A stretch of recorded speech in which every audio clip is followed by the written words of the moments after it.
सभी भाइयों को मेरा नमस्कार। पिछले 15 दिन से मैं जयपुर में था। मेरी घरवाली की बहुत ज़्यादा तबीयत खराब थी और मौत से संघर्ष कर रही थी। अंत में तमाम प्रयास करने के बावजूद भी नहीं बचा पाए हम। ऐसा विधि को मंजूर था। मौत पे किसी का जोर तो है नहीं।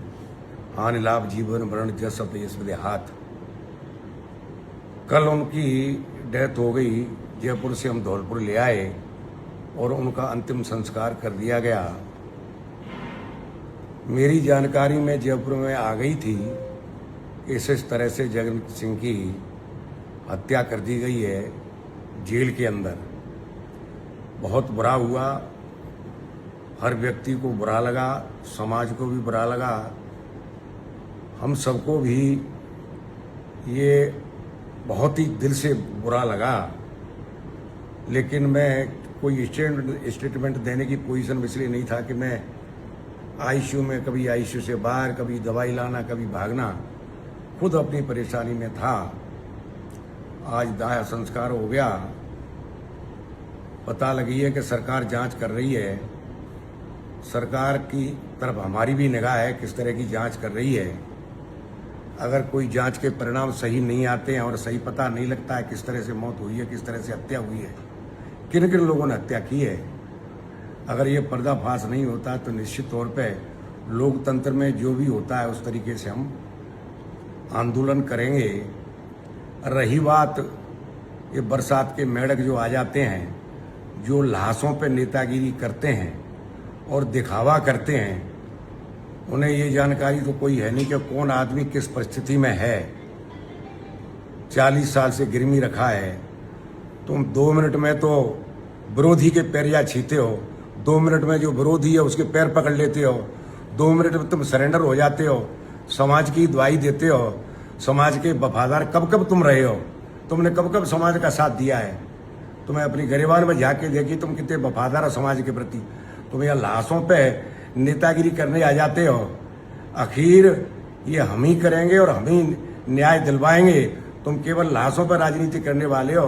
कुछ बाहर के लोग आ जाते हैं जिन्हें कहीं ठिकाना नहीं है। पैसे लेके चुनाव लड़ते हैं बाहर के लोग, और यहाँ के लोग जो भयवश। अब ये अलग बात है कि परिणाम आ गए और तुमने अपने समाज का आदमी एमएलए बना लिया। अन्यथा जो ये चिल्ला रहे हैं, जो नेतागिरी कर रहे हैं, कल तक वहीं जाके उसी आदमी के पैर पकड़ते थे, उसी आदमी के जहाँ उठते बैठते थे और समाज की बुराई करते थे। घबराते थे कि अगर इसकी चमचागिरी नहीं की तो ये आदमी हमें जेल भिजवा देगा। आज यहाँ लाश पे तुम नेतागिरी करने आ गए हो। मैं भाइयों को बताना चाहता हूँ, उनके घर वालों को बताना चाहता हूँ कि आखिर में अपना ही आदमी काम आता है। ये बरसाती मेढक हैं, इनके बहकावे में नहीं आए। कभी पंडित और ढाड़िया, कहीं बेनू की दौर, ये रण में जूझे नहीं जूझ हारे। और हम काम आए हैं, हम काम आएंगे।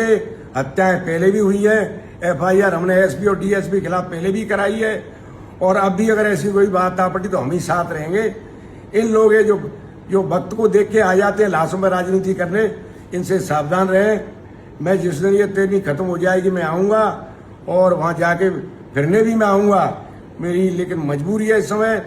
जिसके घर में विपदा होती है वही जानता है, जिसके परिवार में विपदा होती है वही जानता है। इसलिए मैं इन कारणों की वजह से नहीं आ पा रहा हूँ। मेरा समाज से भी निवेदन है, घर वालों से भी निवेदन है, शांति रखें, लोगों के बहकावे में नहीं आए। निश्चित तौर पे सरकार न्याय देगी, न्याय मिलेगा।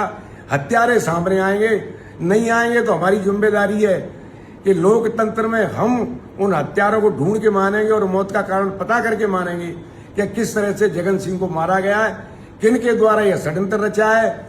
वो सारी बात है, वो सारे पर्दाफाश हम करवा के मानेंगे। समाज धैर्य रखे, समाज शांति बना के रखे। और ये चवन्ना छाप जो लोग आ रहे हैं नेतागिरी करने के लिए, जो पैसे लेके चुनाव लड़ते हैं और जो समाज के छोड़ के कल तक जो हमारा विरोधी था उसके पैर पकड़ते थे, वही लोग कूद के यहाँ बुराई करने आ जाते हैं। इनसे भी आप सावधान रहना। बहुत बहुत धन्यवाद।